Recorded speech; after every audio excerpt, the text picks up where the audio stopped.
Donc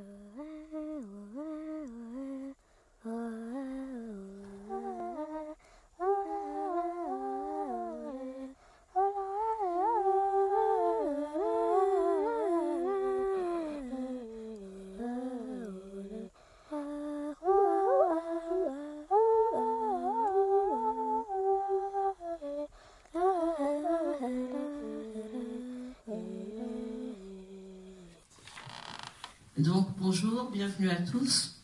Donc au nom de toute l'équipe du Lab, de ceux qui sont en France et ainsi que de l'équipe du Lab de Bangui, nous vous souhaitons la bienvenue dans cette première conférence du Lab pour l'année 2019 avec une thématique qui est la transition idéologique en Centrafrique. Il ne me viendrait pas à l'idée, en tant qu'homme, en me réveillant le matin, de me dire « c'est le terrain qui commande ».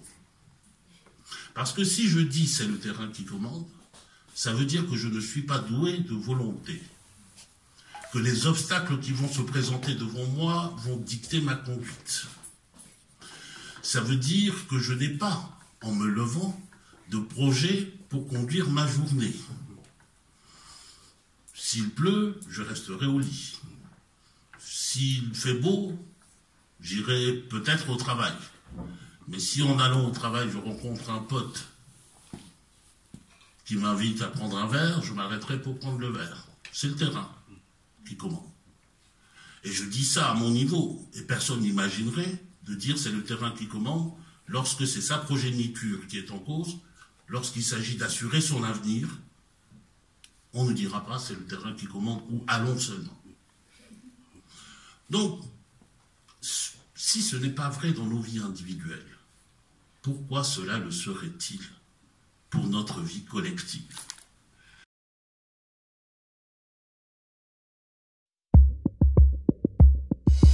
Tout ce que nous sommes aujourd'hui a été construit.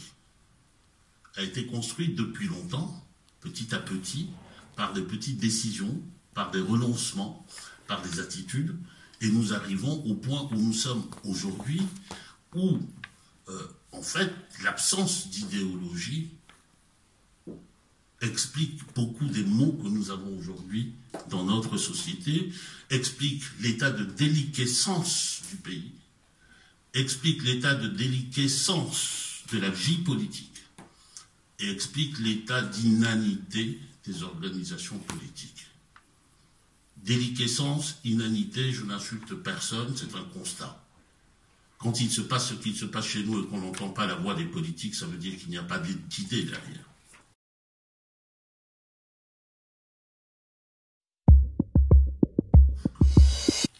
Lorsque je dis, je vois la République centrafricaine comme un pays de 623 000, un État de 623 000 km², avec des habitants qui sont des citoyens engagés dans la reconstruction de leur pays.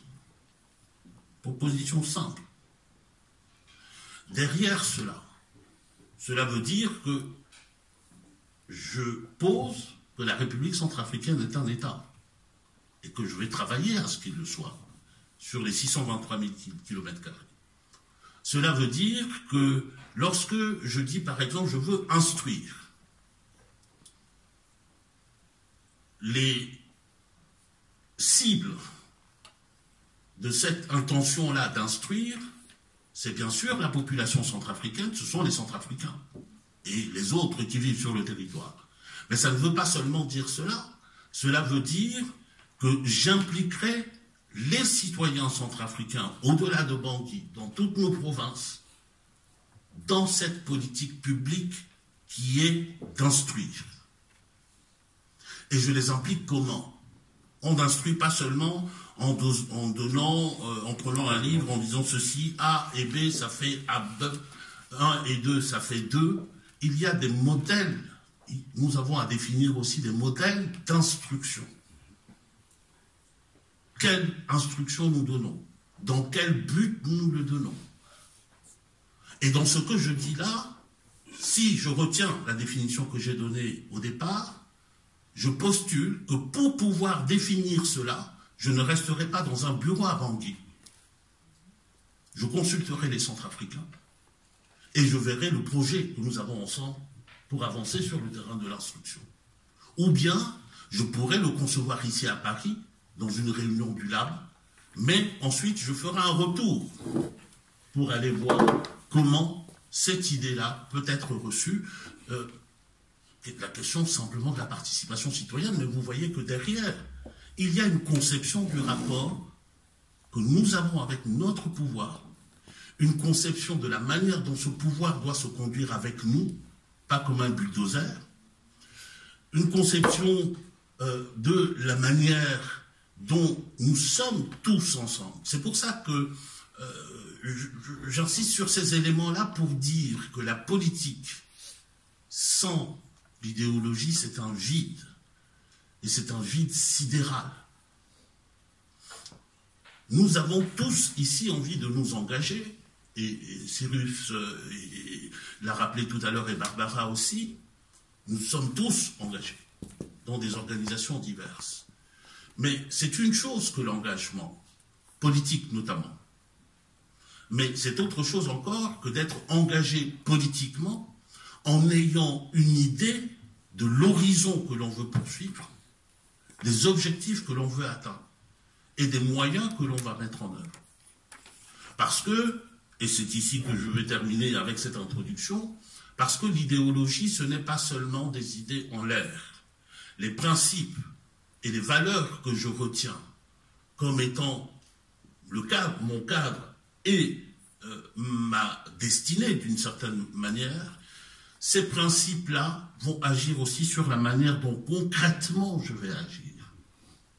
Agir, retenir des stratégies, retenir des plans d'action et retenir des modes d'action qui soient compatibles avec les valeurs que j'ai retenues, avec les principes qui sont les miens et pour lesquels je m'engage.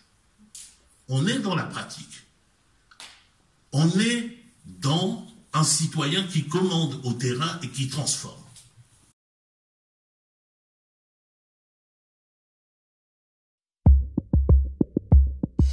La République centrafricaine est une terre qui est gouvernée sans idée a priori, sans une construction logique qui lui appartienne, sans que l'on ait mis les intérêts centrafricains au centre de l'action politique. Parce que si on mettait les intérêts centrafricains au centre de l'action politique, c'est comme tous les pays qui seront accéder à l'indépendance.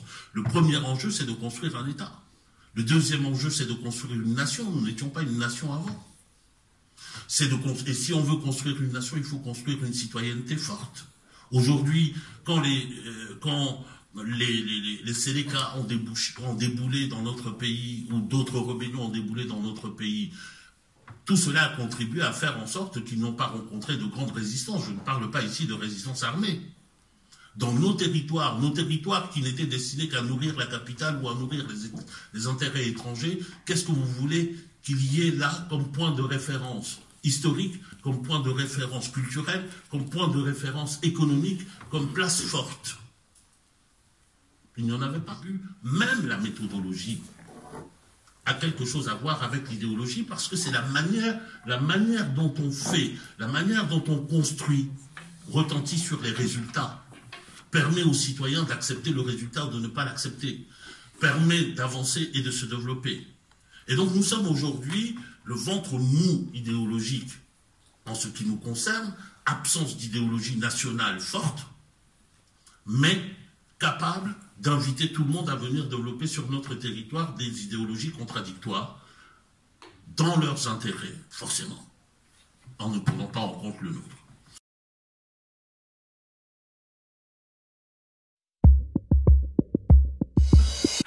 Idée du pays, idée des femmes et des hommes de ce pays, ils doivent être quoi dans le pays, y compris par rapport aux étrangers.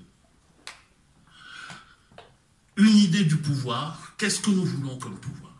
C'est quoi le pouvoir? Est-ce que le pouvoir c'est un bulldozer ou c'est un service?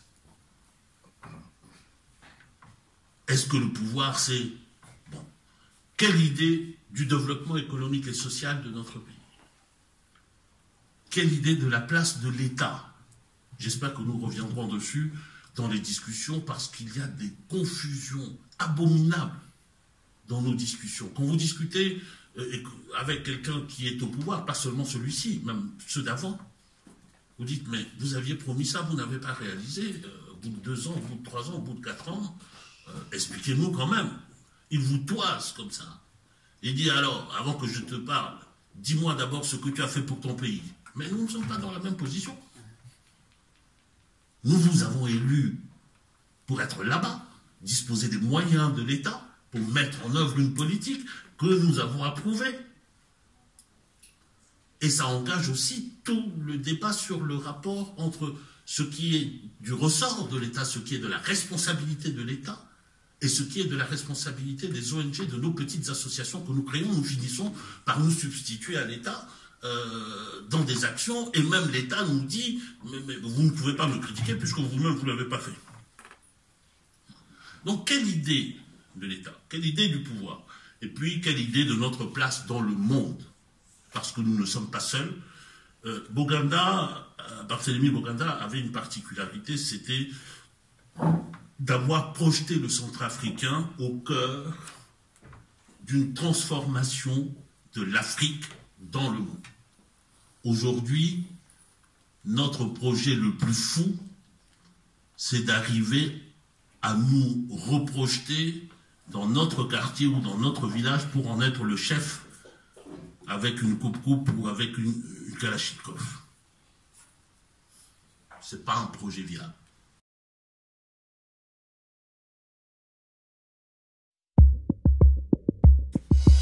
On est ici dans la salle. Si je vous parle du pain, on voit tout de suite soit un parisien, soit une baguette.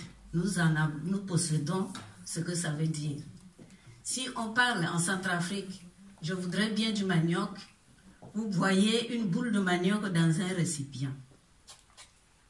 Mais si vous allez à Markunda, à Djemma, dont je suis issu, ou n'importe quelle ville de l'arrière-pays, vous vous mettez à leur parler de république, liberté. Vous leur parlez de démocratie. Vous leur parlez de monnaie et tout un tas de choses. Ils vont vous écouter. Ça tape le tympan et ça passe son chemin. Parlez-leur encore de droits de l'homme, de l'État et de l'État de droit. Ça tape les oreilles et ça passe son chemin. Pourquoi ces choses-là? Il aurait fallu qu'on le leur explique. Mais l'absence d'intellectuels issus du peuple, volontaires pour devenir les professionnels de la politique capables d'inoculer le contenu de ces mots-là à leur population est criarde. Pourtant, la connaissance de ces mots que je venais de citer là, la connaissance de ces mots-clés génère des pouvoirs et crée des puissances. Vous ne pourrez pas demander à quelqu'un qui ne sait pas du tout de quoi il parle, de posséder ce qu'il va en tirer. Derrière ces mots de dépendance, indépendance, liberté, monnaie dont je parlais tout à l'heure, il y a des puissances. Et ces puissances génèrent des pouvoirs qui sont la puissance politique, la puissance économique, la puissance militaire.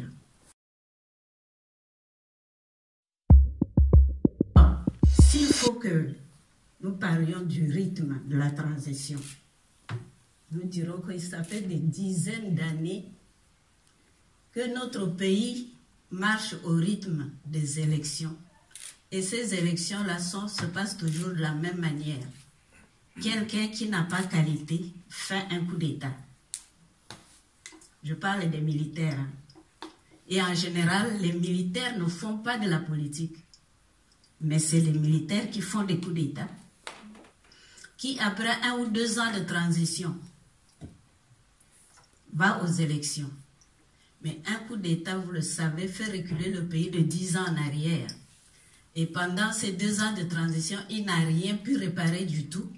Alors, dans ces conditions-là, n'importe quel politicien, démagogue à retort, vient, il vous raconte n'importe quoi. Par exemple, je vais trouver du pétrole là et vous allez boire du lait et du miel. Ou bien je vais supprimer l'impôt de capitation qui vous embête.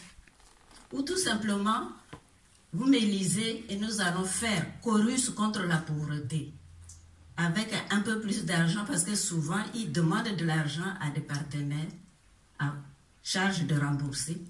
Eh bien, ils ramassent l'État qui était déjà pourri et qui était par terre. Qu'est-ce qu'il faut faire? Eh bien, il faudrait, pourtant, il faut qu'on y arrive, créer des salles de classe. Ces salles de classe s'appelleraient sous-sections, sections, cellules, fédérations, sous-fédérations ou bureaux politiques. Il faudra les créer parce qu'il faut absolument que des cerveaux qui ont été longtemps endormis et incapables de discernement, lentement se réveillent à la contradiction et que naissent les affrontements qui sont nécessaires à la naissance de la démocratie.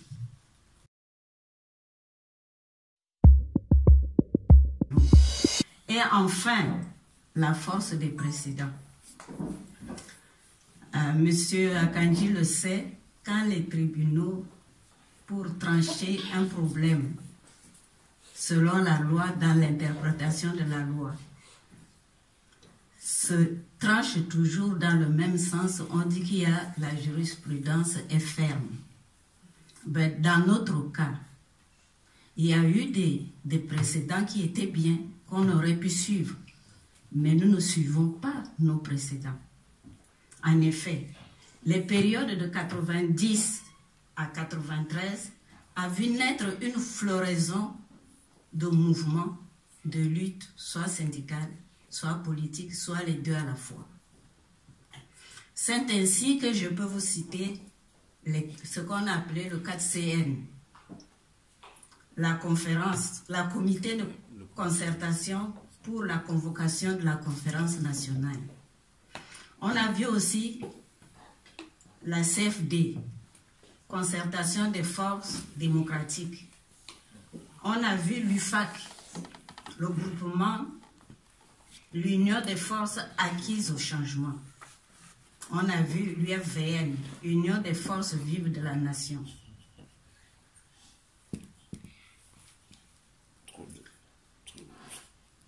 Tous ces mouvements que je viens de citer et bien d'autres, il y en a d'autres, ils ont tous disparu car, purement et simplement conjoncturels, les promoteurs n'ont pas eu à tirer de leçons de ce que les uns et les autres de ces groupes ont pu générer. Les précédents ne nous ont pas servi. Je prends par exemple, ces auteurs n'ont pas vu que parmi les accords,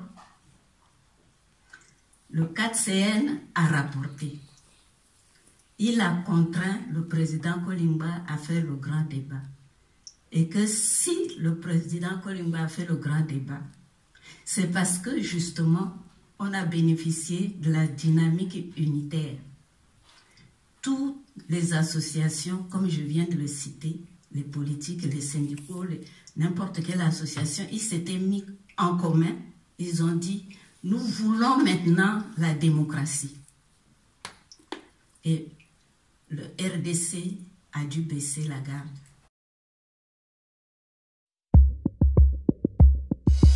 Alors je disais donc que aucun de ces présidents, et je le répète avec fermeté, aucun de ces présidents que nous avons eus n'a pu construire cette chose absolument capitale, voire vitale, qui s'appelle vision globale. Aucun ne l'a construit. Aucun n'a pu inventer un projet de société sécrété par ses compétences. c'est-à-dire ses frères réunis autour de lui pour se débattre de ce projet de société. Et se débattre pour un projet de société conçu par le pays et pour le pays, avec des idées qui reposent sur le sol concret de chez nous. Il n'y en a pas eu. Autrement, mes frères, comment vous pourrez concevoir que les enfants du pays aient pu imaginer leur système qui s'appelle départ volontaire avancé à la retraite DVA, qui a plongé notre pays dans l'analphabétisme parce qu'il a fait partir tous les bons maîtres, les bons professeurs en retraite. Et on fait maintenant appel à des maîtres parents qui sont les gens qui savent à peine lire et écrire pour apprendre IO à leurs propres enfants. Comment on a pu le faire? Si on avait un projet de société, comment comprendre que des cadres compétents et politiquement conscients aient pu accepter ce qu'ils appellent le programme d'ajustement structurel PASS, qui a plongé notre pays dans une situation incroyable parce qu'il a plombé notre trésorerie. Il a plombé notre trésorerie et tué notre capacité d'investir.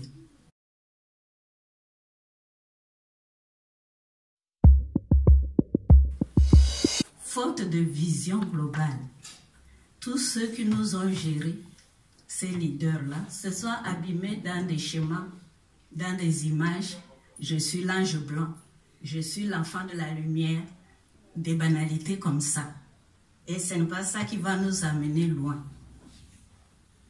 Alors, au-delà de ça, je vous dis que nous sommes en difficulté. Car notre pays vit des événements dramatiques. Ça m'amène à vous parler du que faire, qui est mon 4e point. Que faire? Quels sont les défis? Cette question, effectivement, se pose à nous de façon dramatique aujourd'hui et de manière urgente. Que les Centrafricains et les Centrafricaines acceptent d'avouer leur échec et dire « nous avons échoué ». Qu'ils avouent qu'ils n'avaient pas de justesse de vue. En effet, en politique, comme dirait M. Ballinger père, la justesse de vue, c'est une notion politique et un outil politique aussi, parce qu'il nous permet de dire ce que nous avons fait n'était pas bien. Ça nous lave et nous permet de repartir, donc de rebondir.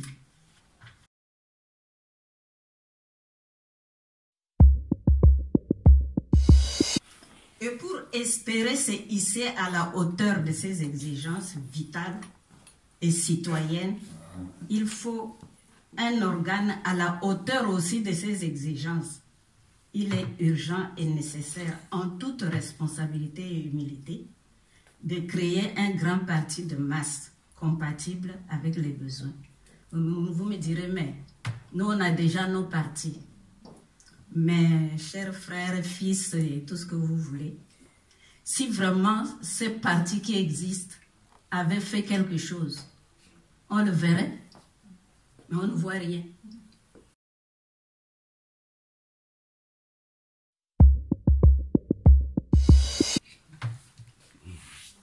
Et tout simplement, cela relève de la dynamique unitaire qui a fait ses preuves pour le 4CN, par le 4CN et l'UFVN.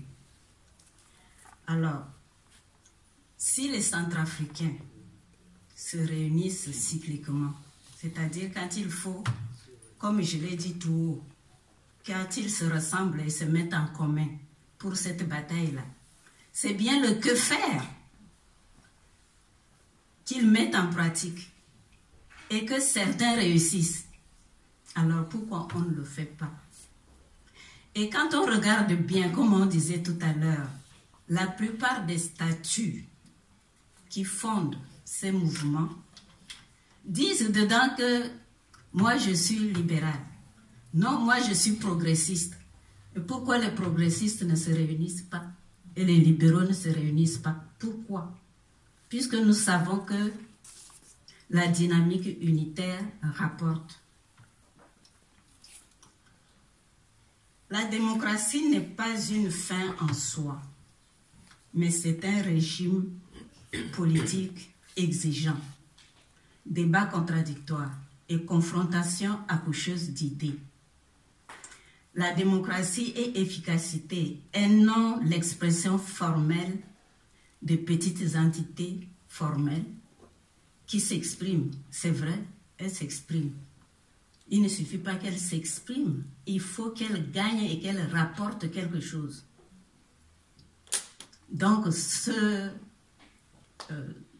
fondamentalisme intégral que nous voulons, si nous voyons que ça ne rapporte pas, il faut qu'on tourne le dos. Et il faut qu'on essaye de dire autre chose et de faire autre chose.